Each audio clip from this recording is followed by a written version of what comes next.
এই কচুটার নাম কিন্তু পঞ্চমুখী কচু। এটা খেতে কিন্তু অনেক মজার, আর এটা যদি ভালোভাবে সিদ্ধ করে রান্না করা হয় তাহলে কিন্তু আরও বেশি ভালো লাগে। আসসালামু আলাইকুম, কেমন আছেন সবাই? আশা করি ভালো আছেন। আলহামদুলিল্লাহ, আমিও খুব ভালো আছি। আমি আজকে এই পঞ্চমুখী কচুটা রান্না করব। তার জন্য প্রথমে আমি কচুটাকে কেটে নিব। আর এই কচুটা কাটতে গিয়ে কিন্তু একটু সাবধানে কাটতে হবে। কচুটা কিন্তু অনেকটাই শক্ত টাইপের। কচুটা কিন্তু আমি খুব ভালোভাবে এই যে কেটে নিয়েছি এরকমটা পিস করে। আপনারা চাইলে ছোট বড় যেরকমটা খুশি করে নিতে পারেন। এখন আমি এই কচুগুলো খুব ভালোভাবে সিদ্ধ করে নিব। আর এই কচুটা সিদ্ধ করার সময় কিন্তু একটু সময় ধরে নিয়ে সিদ্ধ করতে হবে।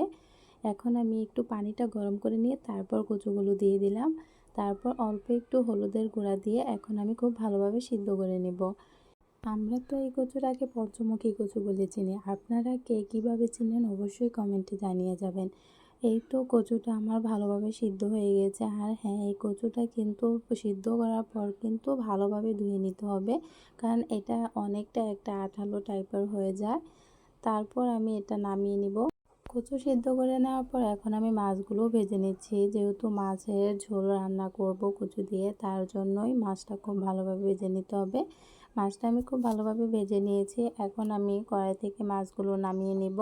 তারপর আবারও সেম কড়াইয়ে পরিমাণ মতো তেল দিয়ে দিব। তেল দিয়ে দেওয়ার পর তেলটা যখন একটু গরম হয়ে আসবে, তারপরে এখানে আমি সব ধরনের মশলা দিয়ে দিব। মরিচের গুঁড়া, হলুদ, ধনিয়া, জিরা বাটা, পেঁয়াজ আর রসুন। এই সব কিছু উপকরণ দিয়ে কিন্তু এই তরকারিটা রান্না করলে খেতে আরও বেশি ভালো লাগে। তারপর স্বাদ অনুযায়ী লবণ দিয়ে এখন আমি ভালোভাবে একটু নেড়ে চেড়ে দিব। অল্প একটু পানি দিয়ে কিন্তু ভালোভাবে মশলাটা কষিয়ে নিতে হবে। মশলাটা কিন্তু আমি খুব ভালোভাবে কষিয়ে নিয়েছি। এই তো ঠিক এরকম হয়েছে। যখন মশলা থেকে তেলটা উঠে আসবে তখন বুঝে নিতে হবে মশলাটা খুব ভালোভাবে কষানো হয়ে গিয়েছে। এখন এখানে আমি সিদ্ধ করে রাখা কচুগুলো দিয়ে দিব। আর হ্যাঁ, কচুগুলো কিন্তু আমি মিডিয়ামভাবে সিদ্ধ করে নিয়েছি। বেশি একটা সিদ্ধ করলে কিন্তু ভালো লাগবে না, তার জন্য এখন আমি মশলার সাথে কচুগুলো খুব ভালোভাবে মিশিয়ে নিচ্ছি। তারপর কষানোর জন্য আমি কিন্তু অল্প একটু পানি দিয়ে দিলাম।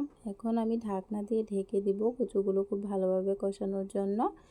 আপনারা কিন্তু এই কচুগুলো একবার হলেও রান্না করে খেয়ে দেখবেন, এটা খেতে কিন্তু অনেক মজার। তারপর কষানোর পর এখন আমি ঝোলের জন্য পানিটা দিয়ে দিব। আর ঝোল যেহেতু রান্না করছি কচু দিয়ে, তার জন্য কিন্তু একটু পানিটা বেশিই দিব। একটু সময় ধরে নিয়ে কিন্তু কচুটা রান্না করতে হবে। এই কচুটা একটু সময় ধরে রান্না করলে কিন্তু এর টেস্টিটা আরও বেশি হয়। আর মাছের ঝোল করলে তো আর কোনো কথাই নেই। এখন আমি ভেজে রাখা মাছগুলো দিয়ে দেব। মাছ ভেজে এই কচুটাই রান্না করলে সবথেকে বেস্ট আমার কাছে মনে হয়। রান্নাটা করার জন্য আমার আরেকটু সময় লাগবে। এখন ঢাকনা দিয়ে ঢেকে দিলাম। তারপর ঢাকনাটা উঠে আবার একটু নেড়ে চেড়ে দিচ্ছিলাম। কচু দিয়ে কিন্তু মাছের ঝোল এইরকম করে যদি কেউ রান্না করে খেয়ে না থাকেন, অবশ্যই কিন্তু একবার হলো ট্রাই করবেন। আমার কিন্তু তরকারিটা প্রায় রান্না হয়ে গিয়েছে। আর যেহেতু মাছের ঝোল রান্না করছি, তার জন্য কিন্তু বেশি একটা ঝোল শুকাবো না। এই তো রান্নাটা আমার একদমই কমপ্লিট হয়ে গিয়েছে। পঞ্চমুখী কচু দিয়ে মাছের ঝোল কিন্তু খেতে অনেক মজার হয়েছিল। এই কচুটা রান্না করার সময় কিন্তু একটু সময় ধরে নিয়ে রান্না করতে হবে, তাহলে কিন্তু খেতে অনেক মজার হবে।